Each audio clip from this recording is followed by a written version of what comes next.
quase 1.400.000 advogados nesse nosso país, amiga. É isso, é muito advogado, certo? Será que essa gente está É muito. preparada? Essa gente entende de gestão? Olha, que se entende de gestão ou não, eu não sei, mas que a gente está preparado para compartilhar sobre gestão, isso eu tenho certeza. Olá, Mira. Prazer estar contigo aqui. Mais uma conversa nossa aqui.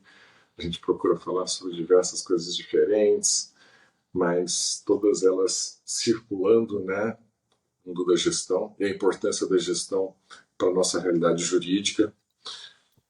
Falei outro dia com o Malara, inclusive, sobre a Lei Emprega Mais Mulheres. Muito desse caminho que a gente tem percorrido, né, ao longo dos últimos meses sobre igualdade, a gente fala muito sobre a questão do ESG e da importância de ter diversidade e inclusão, e isso passa muito de como é que a gente empodera melhor e mais as mulheres no nosso ambiente, né? Talvez, diferentemente de outros mercados, no mercado jurídico, ainda que a gente tenha problemas estruturais que precisam ser resolvidos, ainda estão sendo resolvidos, a gente talvez tenha uma situação diferenciada se comparado a outros mercados aqui no Brasil. Você tem essa mesma visão? Você tem uma visão diferente? O que te parece isso?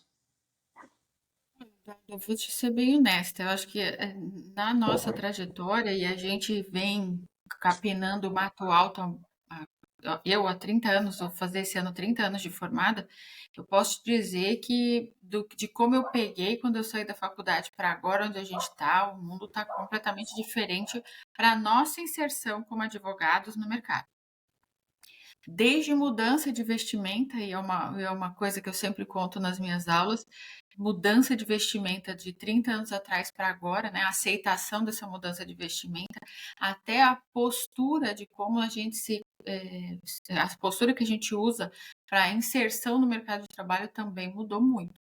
Então, dou sempre o exemplo de que eu fui expulsa uma vez de um gabinete de juiz há 30 anos atrás porque eu não estava vestindo saia. Então, você imagina, parece pouca coisa, né? Não, é um Parece que a absurdo, gente. né? Mas, enfim, desculpa te E interromper, 30, mas não, e essa é uma 30 história. anos atrás, e 30 anos atrás parece que foi ontem, né? 30 anos. E do nada, a gente tem hoje uma liberdade de atuação completamente diferente do que a gente tinha antes.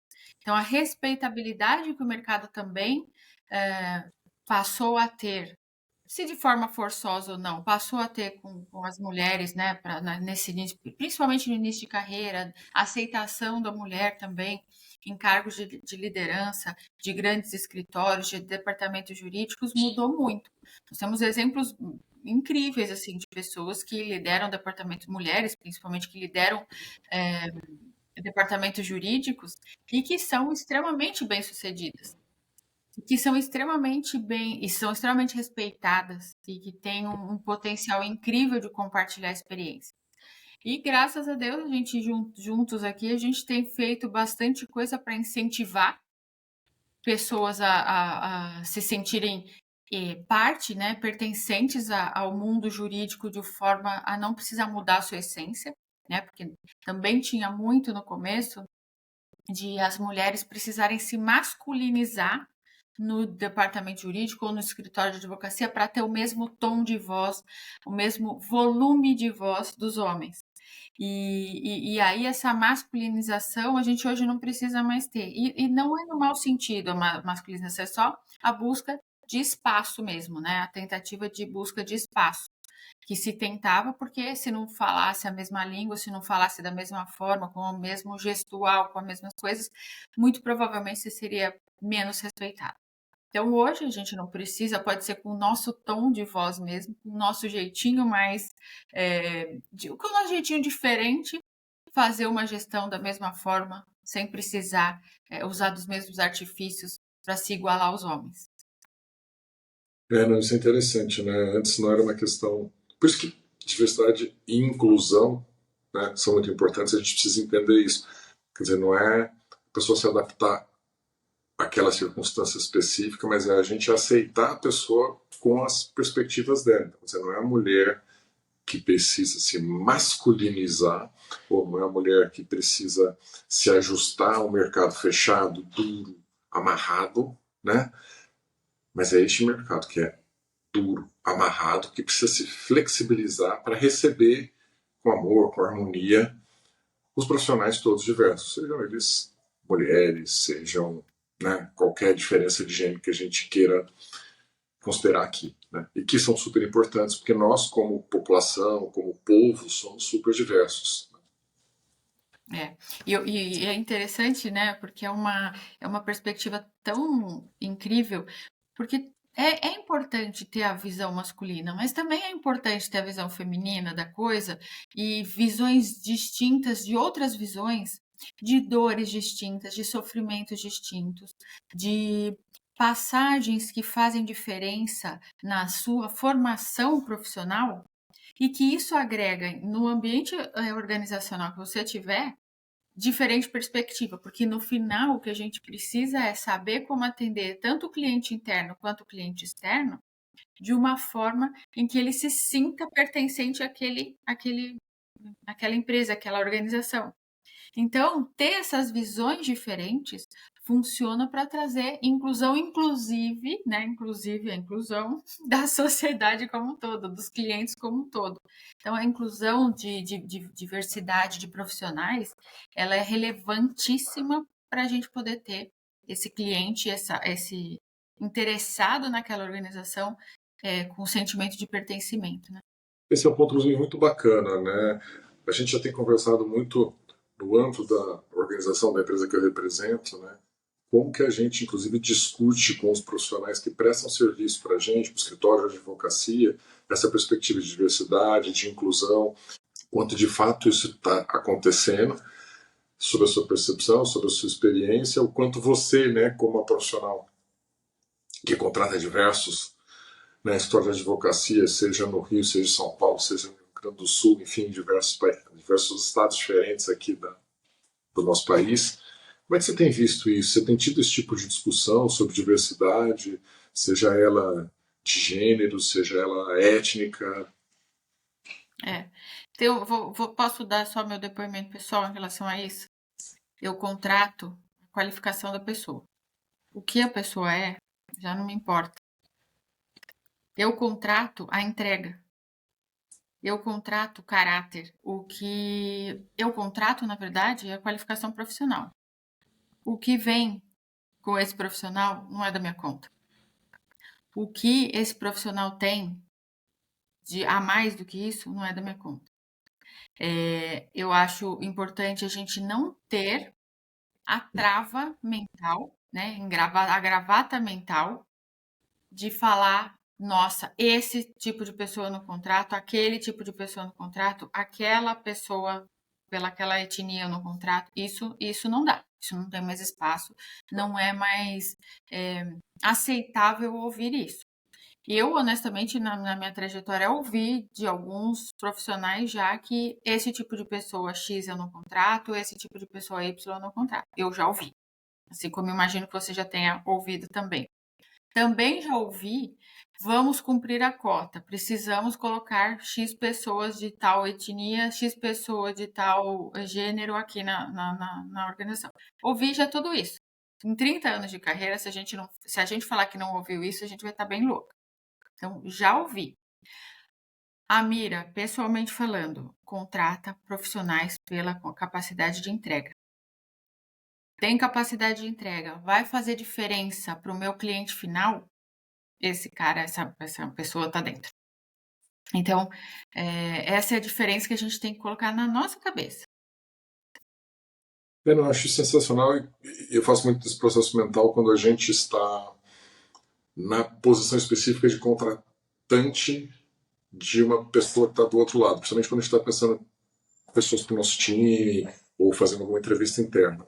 Mas quando eu falo de atuar com outra organização, um escritório de advocacia, que às vezes tem 20, 50, 150 pessoas, quer dizer, você já tem intencionalmente buscado parceiros que têm políticas de inclusão, políticas de diversidade, políticas de atuação intencionais de assim, poxa, não, eu quero mulheres na minha estrutura de chefia, eu quero negros, eu quero trans. Obviamente que essas pessoas vão chegar lá pela sua qualificação, pela sua capacidade, pela sua competência, pelo seu caráter, um conjunto de qualidades, né, um conjunto de características, melhor dizendo, que em conjunto, desculpa o pleonasmo, fazem aquele profissional ser especial e estar habilitado para aquela posição de liderança.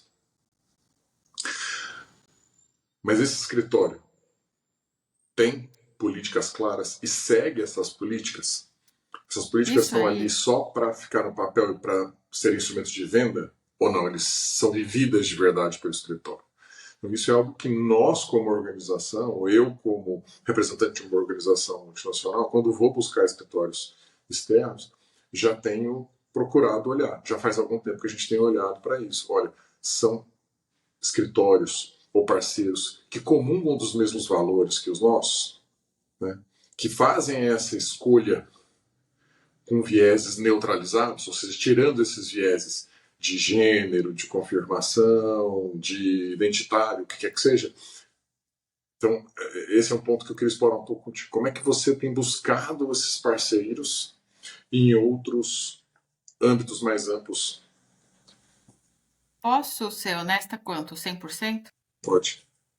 Então, eu serei honesta 100%, tá, Eduardo? Vou soltar a voz Sério. aqui para dizer o seguinte: o papel aceita tudo, como a gente bem sabe. Pedir e fazer, quando você vai fazer uma contratação e pedir a política de diversidade e inclusão de qualquer escritório ou de qualquer outra empresa, você acha que vai estar escrito o quê, a não ser com palavras bonitas?